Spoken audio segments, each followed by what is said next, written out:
Welcome to Kenton's videos. Enjoy the video. You start now, park level, engage the brake, and unlock the center console.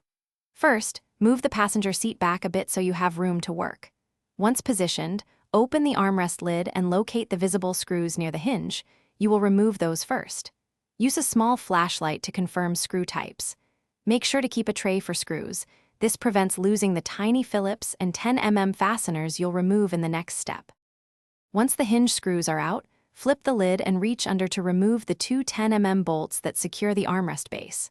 Next, use a plastic trim tool to gently pry along the console seam.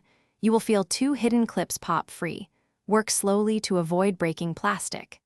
If your Prius armrest has a power connector or light, locate the wiring harness behind the base and depress the tab to disconnect it. Keep bolts organized so reinstallation is straightforward. You should now be ready to lift the armrest straight up. Do this slowly so nothing snags. Once free, inspect the mounting tabs and clip locations. Replace any cracked clips before putting parts back together to ensure a tight fit. If the armrest feels stuck, make sure no bolts remain and revisit the trim seam to release remaining clips. Gentle rocking helps. Finally, reconnect any wiring, reseat the armrest, and reinstall bolts in reverse order. Thanks for watching. Consider subscribing if we helped you.